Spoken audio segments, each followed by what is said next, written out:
이번 강의는 TCP 두 번째 강의로 TCP 연결 설정과 흐름 조회에 대해서 살펴보겠습니다. 앞에서 TCP 특성을 얘기를 할 때 TCP는 연결형 방식이라고 얘기를 했죠.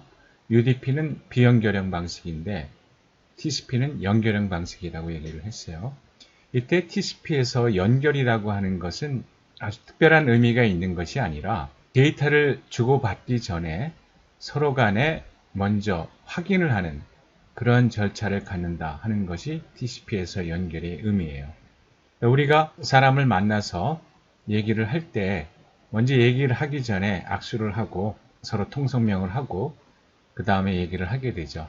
그런 의미하고 마찬가지예요. 그래서 연결을 설정하는 이 과정을 핸쉐이크라고 얘기를 하는데 이때 세 개의 TCP 세그먼트를 주고받게 돼요. 그래서 보통 TCP 연결 설정을 Three-way handshake이라고 얘기를 하죠. 이 핸쉐이크를 위해 가지고 주고받는 세그먼트는 데이터 세그먼트가 아니에요. 그러니까 데이터는 없는, 그러니까 헤더만 있는 그런 세그먼트가 되는 거죠. 그래서 이 핸쉐이크에 사용하는 세그먼트를 특별히 나타내기 위해 가지고 TCP 헤더를 보게 되면은 TCP 헤더에 6개 플래그 필드가 있어요. 6개인데 이 플래그 필드를 보게 되면은 신 플래그이라고 하는 것이 있어요. 이게 한 비트거든요. 그러니까 가질 수 있는 값이 0 아니면 1이죠. 그러니까 보통 때는 0인데 지금 핸쉐이크를 위해서 사용하는 세그먼트 경우에는 이 신 플래그 값을 1로 해서 보내게 되는 거죠. 그래서 제일 먼저 연결을 설정하고자 하는 호스트가 요 신 플래그를 1로 해가지고 세그먼트를 상대방한테 보내요. 그때 다른 내용은 아무것도 없죠. 단순히 요 신 플래그 값만 1로 설정하는 거예요. 데이터는 없죠. 그리고 요때 시퀀스 넘버 필드는 앞으로 자기가 사용할 시퀀스 넘버, 시퀀스 넘버라고 하는 것이 앞에서 TCP는 스트림 방식이라고 얘기를 했죠. 바이트가 쭉 이렇게 흘러가는데 제일 먼저 시작하는 바이트 값, 그거를 요 시퀀스 넘버 필드에 적어서 알려주게 되는 거죠. 그러니까 내가 요 값으로 앞으로 시퀀스 넘버를 시작하겠다 하는 얘기죠.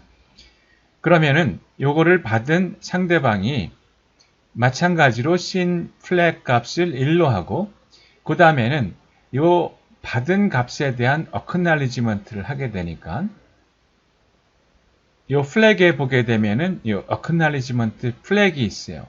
그래서 요 어크날리지먼트 플래그를 1로 설정을 하죠. 값이 1이 되는데 이 1의 의미는 여기 보면은 헤더에 어크날리지먼트 넘버가 있잖아요. 그래서 요 어크날리지먼트 넘버를 여기에 적는데 1이 의미하는 바가 어크날리지 넘버 필드에 값이 있다는 얘기가 되는 거죠. 요 받은 것에 대해서 역시 신 플래그를 1로 하고 액 플래그 값을 1로 해서 보내죠. 그때 어크날리지먼트 값은 상대방이 보낸 요 값에다가 플러스 1을 해서 어크날리지먼트를 하게 돼요. 왜냐하면은 지금 상대방이 보낸 이 핸쉐이크 세그먼트는 데이터가 없는 헤더만 있는 거니까 그냥 단순히 플러스 1만 해서 보내는 거고 마찬가지로 이게 서로 상호간에 데이터를 주고받는 거니까 이쪽에서도 앞으로 데이터를 보낼 때 사용할 시퀀스 넘버가 나는 7500에서부터 시작한다 하는 것을 알려주게 되죠.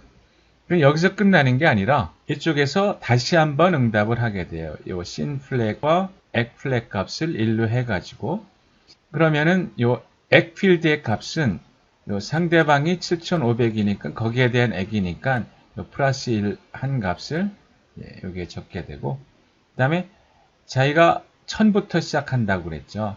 근데 아직은 데이터를 보낸 게 아니니까 요 값에다 단순히 1만 더해서 시퀀스 넘버 값이 되게 되는 거죠.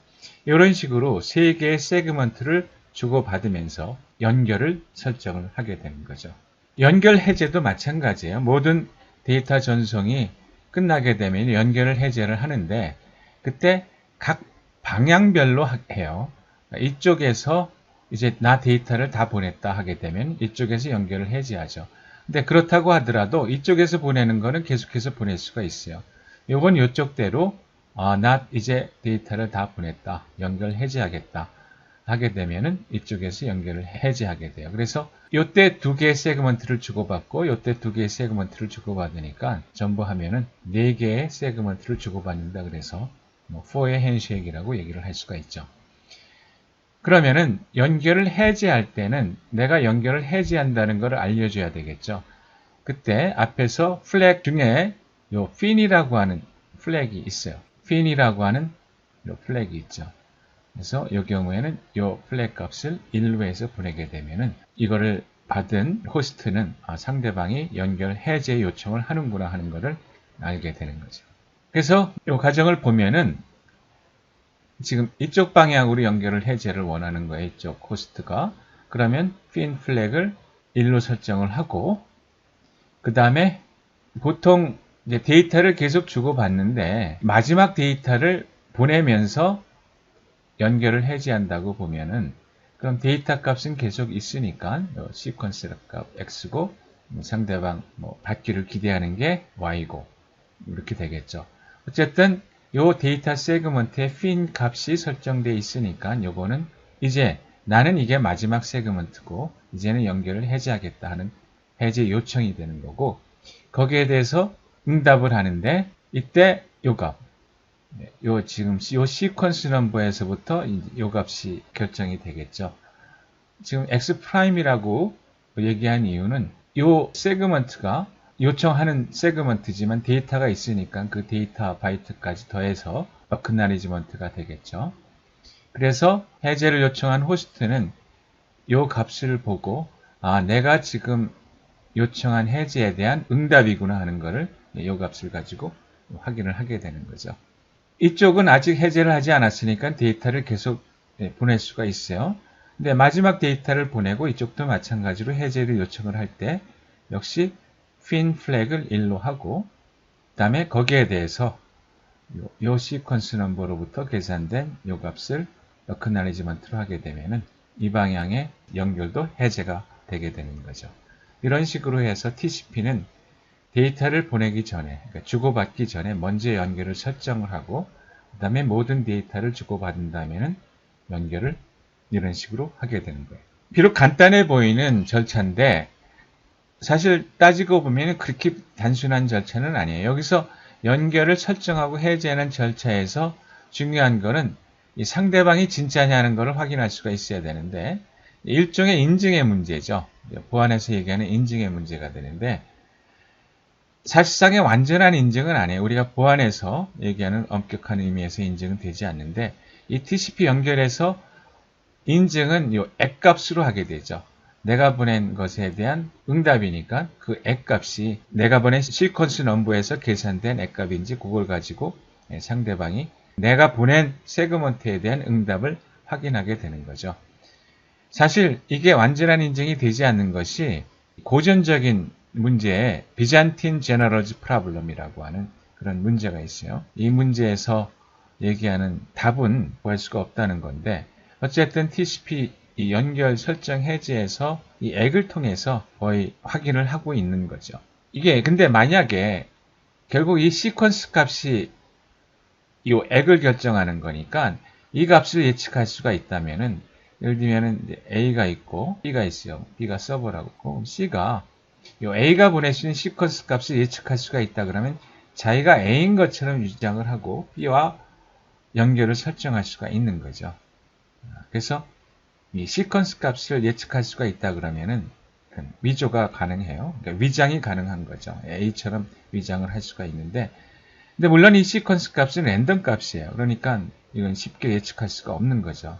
근데 어쨌든 확률적으로 주어지는 거니까 그리고 실제로 이거는 소프트웨어로 구현을 하는 거니까 우리가 수학적으로 생각하는 그런 완전한 랜덤 값이 될 수가 없어요. 결국은 소프트웨어로 어떤 확률적으로 값을 계산해서 사용을 하는 거기 때문에 예측한다는 것이 불가능한 건 아니에요.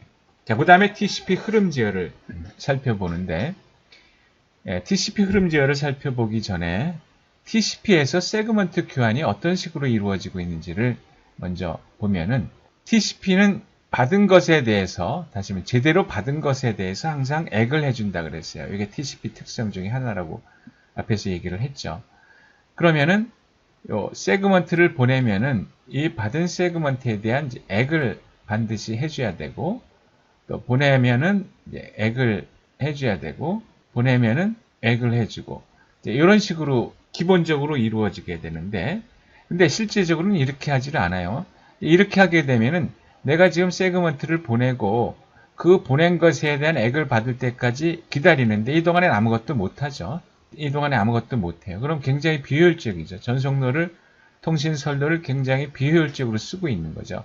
그래서 실제적으로는 어떻게 하느냐 하면은 내가 보낼 수 있는 세그먼트를 계속해서 보내요. 보낼 수 있는 게 있으면 계속해서 보내요. 그럼 이 보내는 중에 이제 액이 날라오겠죠.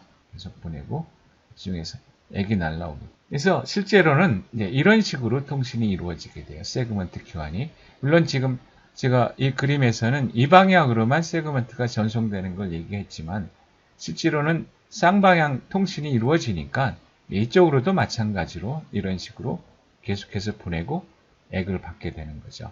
그런데 송신 TCP 경우에는 어플리케이션 프로세서부터 내려오는 데이터를 버퍼에 담아뒀다가 그거를 모아서 세그먼트로 만들어서 계속 전송을 하게 되고, 수신 TCP 경우에는 도착한 세그먼트는 TCP 버퍼에 보관을 하고 그거를 수신 쪽에 어플리케이션 프로세스가 리드를 한다 그랬죠. 리드를 한다 그랬어요.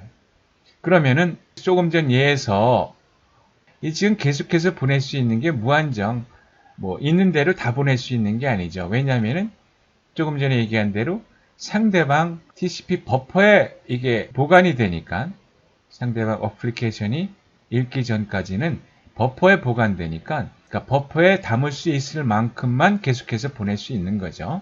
그게 바로 TCP에서 윈도우 사이즈가 되는 거예요. 윈도우 사이즈가. 그러니까 TCP 윈도우 사이즈는 그 의미가 뭐냐면은 수신 쪽 TCP 버퍼 크기가 송신 TCP 경우에 윈도우 사이즈가 되는 거죠. 그러니까 송신 쪽에서 윈도우 사이즈가 지금 이렇게, 이 얘기는 이만큼을 내가 계속해서 송신 쪽에서 보낼 수가 있는 거죠. 그러니까 계속해서 이제 보내면서 이 윈도우 사이즈가 계속 줄어들겠죠.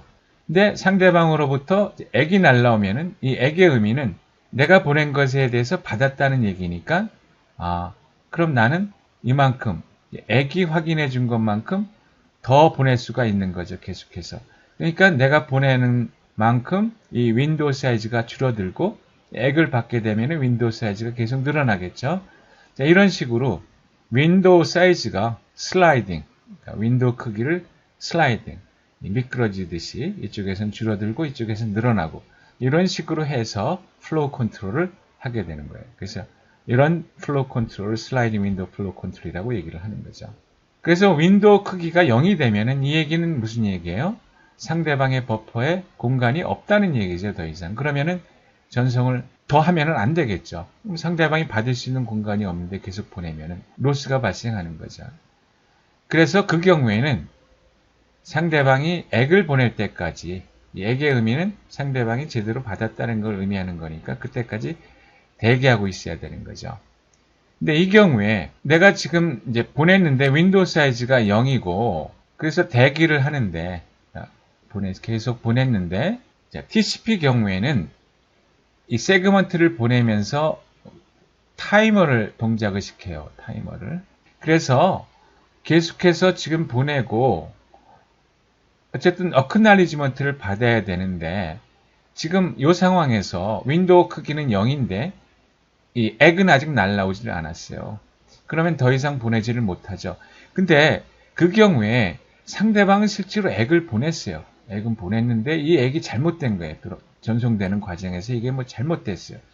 그러면은 수신 쪽은 잘못한 게 없죠. 액을 난 보냈으니까. 근데 송신 쪽은 이 액을 기다리는데 액이 도착하지 않겠죠. 이게 뭐 중간에 잘못됐으니까. 그러면 영원히 기다리겠죠. 무한정 기다리는 거예요. 데드락이죠. 데드락. 그래서 그러한 상황이 발생하는 걸 피하기 위해 가지고 요 타이머를 동작시켜서 요 세그먼트를 보낸 것에 대한 액이 정해진 시간까지 도착하지 않으면은 타임아웃이 발생할 때까지 액이 날라오지를 않으면은 재전송을 하게 돼요. 그러면은 요 세그먼트에 대해서 이 타임아웃 될 때까지 액이 날라오지 않았으니까 요거를 다시 보내게 됩니다. 재전송을 하게 되는 거예요. 자, 이런 상황을 이제 예를 들어 가지고 설명을 해보죠. 간단한 예를 가지고.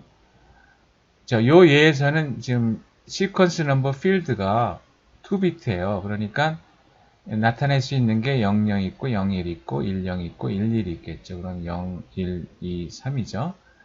더 이상 값은 나타내지 못하니까 이렇게 계속 서큘러 되겠죠. 그래서 0, 1, 2, 3, 0, 1, 2, 3 시퀀스 넘버가 그런 식으로 가겠죠.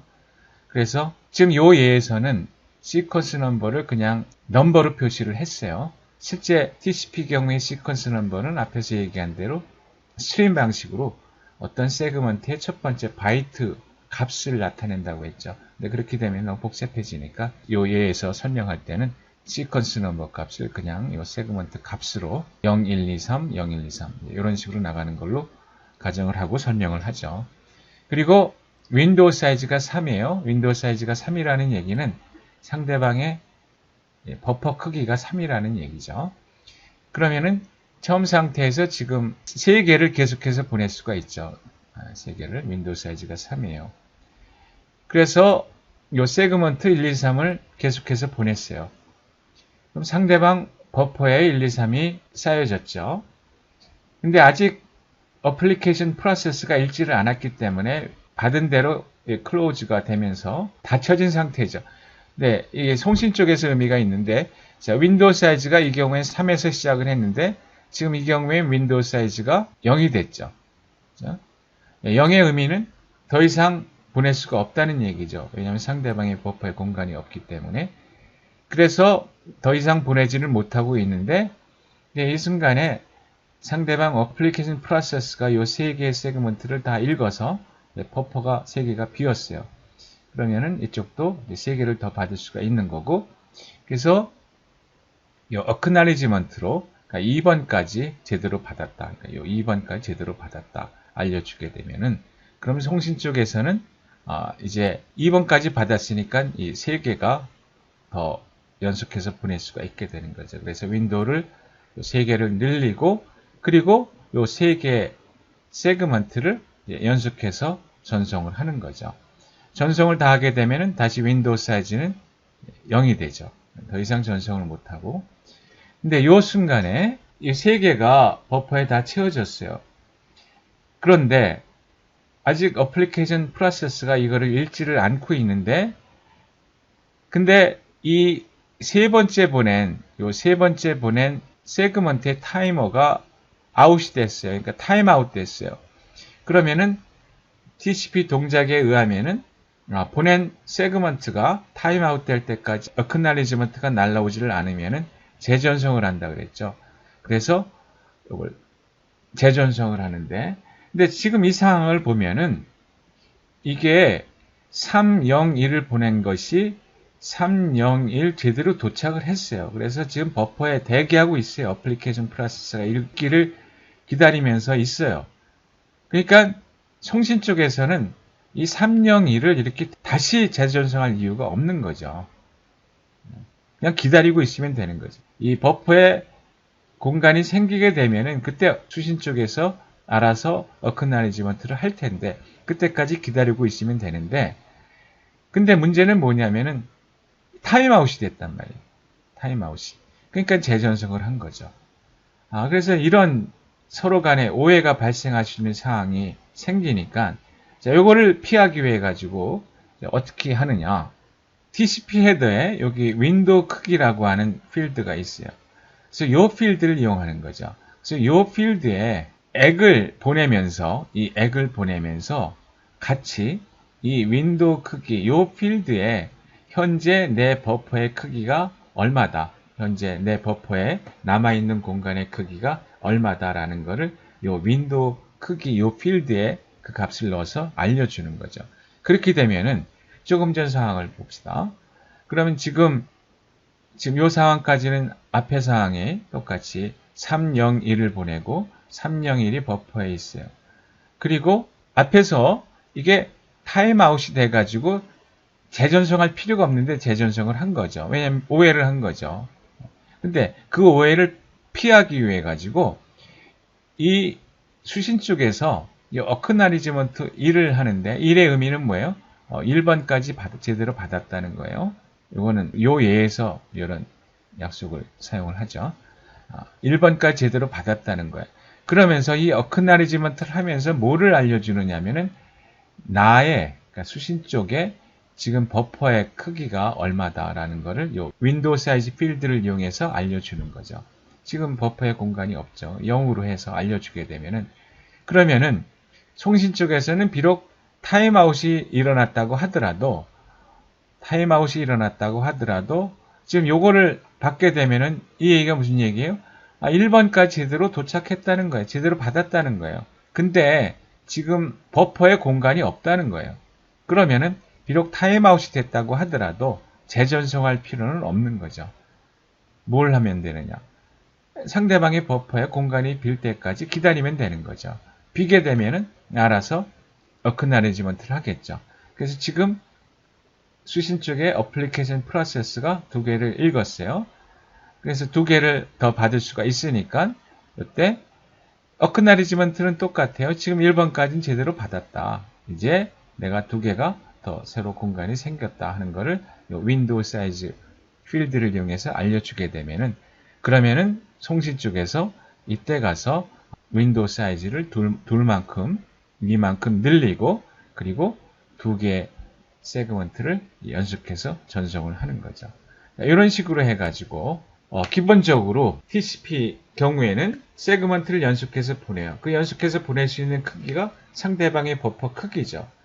그리고 어크나리지먼트를 받게 되면은 윈도우 사이즈를 늘리는 거죠. 내가 전송을 하면 윈도우 사이즈가 줄어들고 상대방이 어크나리지먼트를 받게 되면은 윈도우 사이즈를 늘리는데 그때 뭘 더 알려주느냐면은 현재 나의 버퍼의 공간이 얼마가 되는지를 이 윈도우 크기 필드를 이용해서 알려주는 거죠. 이런 식으로 해서 TCP는 세그먼트를 주고받으면서 플로우 컨트롤을 하고 있는 거죠.